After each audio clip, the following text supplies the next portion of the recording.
உயர்நீதிமன்ற முன்னாள் தலைமை நீதிபதி மார்க்கண்டேய கட்ஜு தெரிவித்துள்ள விஷயங்கள் குறித்து விவாதிக்க அனுமதி மறுக்கப்பட்டதை அடுத்து புதிய தமிழகம் கட்சித் தலைவர் கிருஷ்ணசாமி சட்டசபையிலிருந்து வெளிநடப்பு செய்தார். சென்னை உயர்நீதிமன்ற தலைமை நீதிபதியாக இருந்தபோது நீதிபதிகள் நியமனம் தொடர்பாக நடந்ததாக சில கருத்துக்களை மார்க்கண்டேய கட்ஜு வெளியிட்டுள்ளார். ஜெயலலிதா குறித்தும் அதில் கருத்து தெரிவித்துள்ளார். புதன்கிழமையன்று தமிழக சட்டசபையில் மார்க்கண்டேய கட்ஜு கூறிய கருத்து தொடர்பாக புதிய தமிழகம் கட்சித் தலைவர் கிருஷ்ணசாமி பிரச்சினை எழுப்பினார்.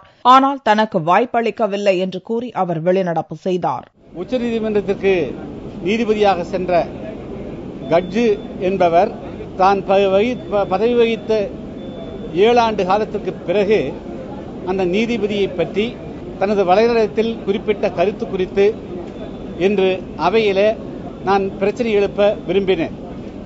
அதற்கு அனுமதி மறுத்த காரணத்தினால் இன்று புதிய தமிழகம் கட்சியின் சார்பாக வெளிநடப்பு செய்திருக்கிறேன்.